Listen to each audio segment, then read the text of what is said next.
Bienvenidos a este CardioTV, en el que vamos a hablar de uno de los estudios que más expectación ha suscitado en la reciente edición del Congreso del American College of Cardiology, el estudio Odyssey. Tengo el placer de presentar y de tener a mi lado al coordinador nacional de este estudio, Odyssey Outcomes, el doctor Tuñón, que es responsable del Servicio de Cardiología de la Fundación Jiménez Díaz. Y como primera pregunta, José, como coordinador nacional, primero, sobre todo, felicitarte por la gran participación de España y ¿qué impresiones tienes de los resultados de este estudio? Pues, hola, ¿qué tal, Regina? La verdad es que las impresiones son realmente muy buenas. Lo primero, como coordinador, yo que he vivido el estudio desde dentro, me gustaría decir que ha sido un estudio muy bien realizado, un estudio con un diseño muy claro, un tipo de paciente que se incluía muy claro, síndrome coronario agudo, con unos criterios lipídicos también evidentes, y se les daba el mejor tratamiento posible para bajar lípidos y luego se randomizaban a lirokumab o a placebo. Y la verdad, el estudio ha tenido una gran calidad, y si te fijas en esta diapositiva que tenemos aquí, de los 19.000 pacientes que entraban en el estudio, solamente se perdió en el seguimiento a 23 pacientes, lo cual habla de la calidad del mismo y del inmenso trabajo que le llevó a toda la gente.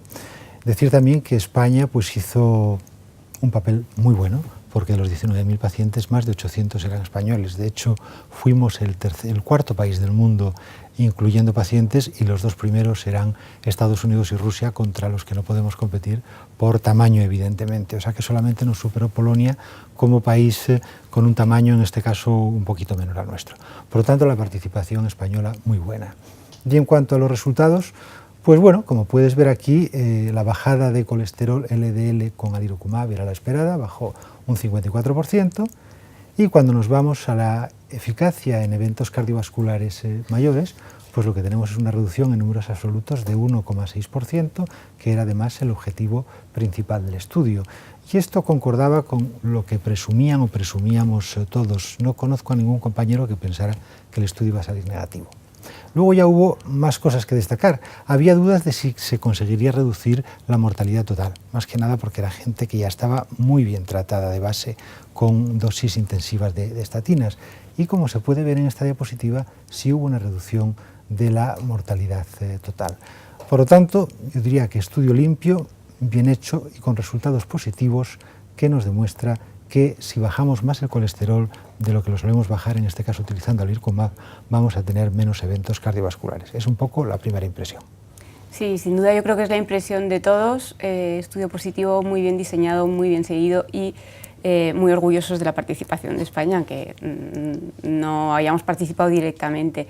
Yo creo que hay otro aspecto que merece la pena destacar: la selección del paciente, ese contexto muy cercano al evento agudo. ¿Qué aporta Odyssey Outcomes respecto a la selección del paciente? Pues yo creo que aporta cierta limpieza en el diseño. Hasta ahora teníamos otro estudio, el Fourier del año pasado, con evolocumab, donde se incluían pacientes con aterosclerosis más crónica o con alto perfil de riesgo cardiovascular. Pero claro, ese tipo de pacientes, lo que sucedía es que el tratamiento con estatinas no estaba siendo tan intenso, reflejando probablemente la práctica habitual. Muchas veces, cuando ha pasado mucho tiempo del síndrome coronario agudo, el paciente, el médico, se relaja con la terapia y bajan las dosis. En este caso, no, de manera que ya no queda esa duda de si a lo mejor el anterior estudio con evolocumab pudo ser positivo porque el tratamiento con estatinas no era muy intensivo. Aquí el tratamiento era realmente intensivo, con atorvastatina 40 como mínimo o rosuvastatina 20 como mínimo, y la verdad es que pese a eso, alirokumab aportó todavía más reducción de riesgo. Por lo tanto, es un diseño además muy claro, porque son pacientes muy evidentes que entran a un servicio de cardiología y que a partir de ahora tenemos que tenerles en cuenta para considerar la posibilidad de estos tratamientos. Y respecto al análisis de subgrupos de este estudio, ¿en qué sentido tú crees que nos aclara cosas de cara a la prescripción, a la selección de los pacientes? ¿Qué aporta? Bueno, el análisis de subgrupos yo te diría casi que no ha hecho más que empezar. son fármacos caros y entonces evidentemente estamos obligados a buscar aquellos subgrupos de pacientes que tienen mayor riesgo y donde estos fármacos pueden ser más efectivos. Entonces, en esta comunicación preliminar al American College mostraron el análisis de subgrupos según niveles de LDL. Aunque hay que decir que los resultados del estudio se mantenían para todos los niveles de LDL, es decir, no había significación estadística que mostrara diferencias, cuando nos vamos a la gente con LDL de 100 o más, se ve que la disminución de eventos cardiovasculares en la curva de la derecha, la gráfica de la derecha, es todavía mayor e incluso la reducción de la mortalidad es todavía más importante. Es prácticamente en este grupo de LDL de 100 o más donde alirocumab consigue reducir la mortalidad total. Si nos vamos a esta diapositiva ya con números, fíjate que la reducción de la incidencia de eventos cardiovasculares mayores pasaba de un 1,6% en la población general a 3,4% en este subgrupo. Había bajada de muerte coronaria, de muerte cardiovascular, y la bajada de mortalidad total pasaba de un 0,6% en la población total a 1,7% en este grupo. Por lo tanto, este subanálisis ya nos empieza a indicar que jamás deberíamos tener un paciente con un síndrome coronario agudo con un LDL de 100 o más mientras exista este tipo de fármacos. Luego hay otros subgrupos que se están analizando, lo puedo decir, pacientes con diabetes, y habrá otros grupos como gente con síndrome coronario agudo recurrente, etcétera, etcétera, donde yo creo que vamos a encontrar el máximo efecto del fármaco.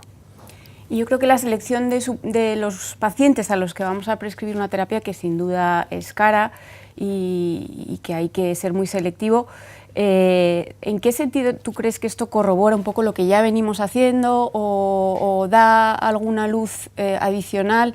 O sea, ¿cómo trasladarlo a la práctica? Pues yo creo que haciendo presión. El otro día estaba leyendo un artículo de Circulation del año pasado, donde decían que de cada 100 pacientes a los que se les indicaba un anti-PCSK9, solamente era concedido a 47. Y esto dependía no tanto de la patología, sino del pagador, de la compañía que le tocara pagar. Y en España te puedo decir también que hay grandes hospitales que te dicen que ahí tienen 40 pacientes con estos tratamientos.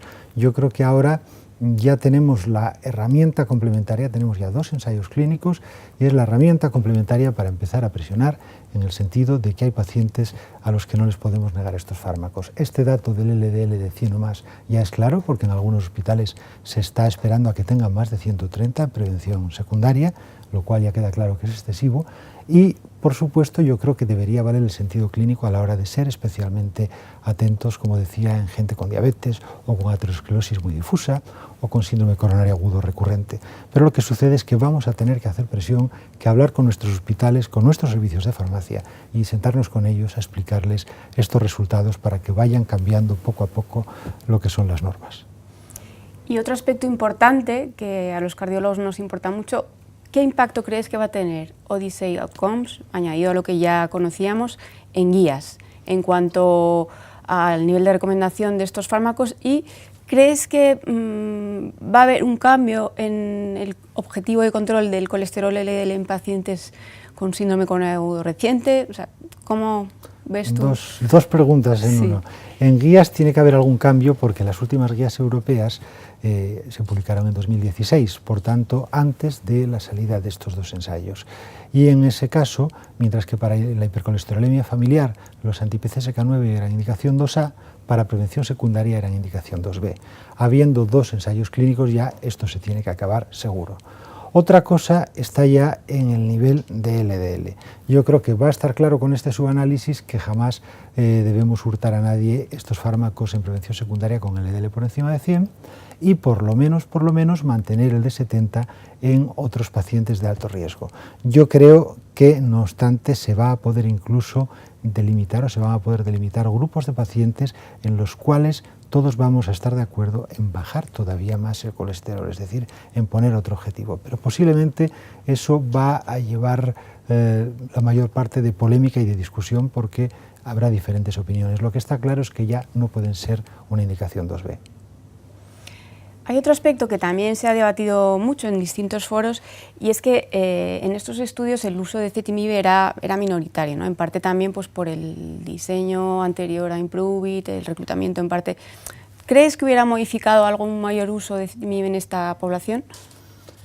No mucho, quizá lo que hubiera hecho es impedido que entrara algún paciente en el ensayo, ¿no? Entonces que se retardara un poquito más, pero ezetimibe baja pues un 20% al fin y al cabo, con lo cual yo no voy a fantasear con que si se hubiera utilizado mucho más ezetimibe los cambios hubieran sido tremendos, un poquito más difícil el reclutamiento.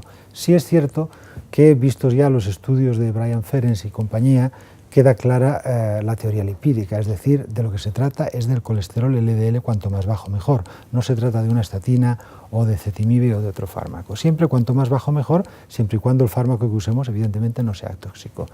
Con esto, ¿qué quiero decir? Que estos estudios pues también, además de demostrar lo buenos que son este tipo de fármacos, también son una llamada de atención para que optimicemos dosis de estatinas y para lo que tú me dices, para que utilicemos ezetimibe al máximo. Pero con eso y con todo, yo repasando datos de pacientes nuestros veo que va a quedar una gran población en la cual vamos a tener que usar anti-PCSK9.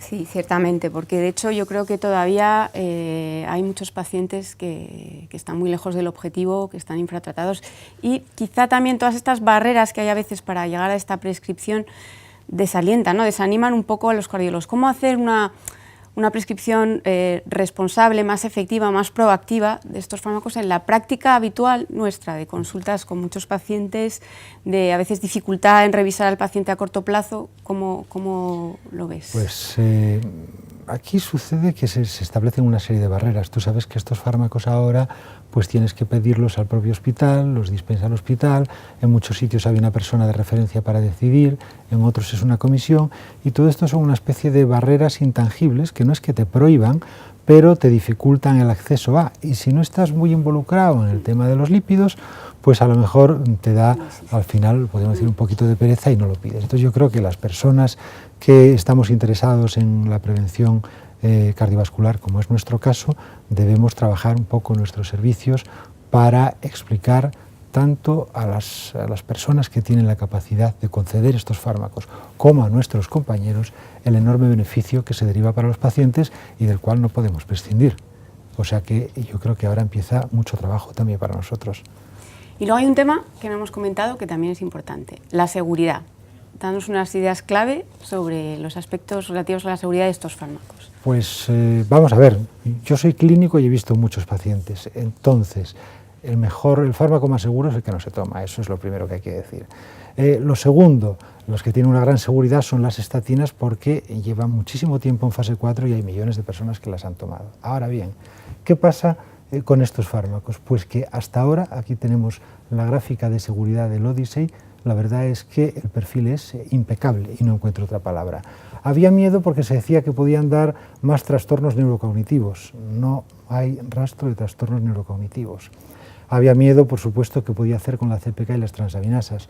Tampoco problemas para nada. Es más, en estudios preliminares, en pacientes intolerantes a estatinas, por así decirlo, mejor que dar ezetimibe era dar alirocumab. Yo solía decir en plan de broma que es como mano de hierro con el colesterol y guante de seda lo que es con el músculo, ¿no? O sea que tampoco. El único efecto adverso que fue más frecuente en el grupo de alirocumab fue el de un mayor número de pacientes que presentaban reacciones en el lugar de la inyección, nada más que eso. Por lo tanto, hasta ahora el perfil es impecable porque además son ya muchísimos pacientes tratados. Evidentemente, ahora empieza la fase 4, la fase 4 lleva algunos años, pero con pocos pacientes tratados. Ahora tenemos que conseguir que se traten más pacientes. Nunca podemos descartar que haya alguna sorpresa, pero hasta ahora, desde luego, el perfil que cualquier compañía querría para su fármaco tiene. ¿Podemos hablar de efecto clase? Yo creo que sí, porque, bueno, después de los artículos que mencionaba antes, diciendo que lo importante es la bajada de colesterol LDL, después de lo que peleamos en el pasado buscando efectos de las estatinas independientes de la bajada de colesterol, yo creo que queda muy claro que la teoría lipídica es clave en estos resultados. Y los dos fármacos, la verdad es que consiguen lo mismo, consiguen bajar el LDL, bajan además triglicéridos, suben HDL, suben el core del HDL, que es la ApoA1, incluso bajan lipoproteína A, y yo me inclinaría desde luego por un efecto clase. Por ahora no veo nada que me haga pensar de otra manera. Pues efectivamente, en la era actual en la que hemos conseguido grandes avances en prevención secundaria, en la que es tan difícil demostrar reducción de eventos y además de forma tan contundente, yo creo que realmente esto es muy positivo y me gustaría que ya para terminar, pues unas conclusiones tuyas, unas líneas en 3, 4 frases, como tu percepción del OISAID Outcomes, ¿cómo concluirías? Pues vamos a ver, yo creo que concluiría diciendo que el LDL hay que bajarlo más de lo que lo estábamos bajando en prevención secundaria. Concluiría diciendo que hay que buscar aquellos subgrupos de pacientes de más alto riesgo donde probablemente se va a derivar más beneficio. Y por último, que las personas involucradas, como te dije antes, en prevención cardiovascular, debemos predicar el mensaje y predicarlo tanto a nuestros compañeros como a las personas responsables de dar los permisos para recetar estos fármacos a los pacientes. Yo creo que esa es la clave para mí. Pues muchas gracias a la Sociedad Española de Cardiología por ofrecernos esta oportunidad, a los oyentes y muy especialmente al doctor Tuñón. Enhorabuena, de verdad, por el éxito del estudio y cómo se ha llevado a cabo y bueno, espero que haya sido de utilidad. Muchas gracias a vosotros.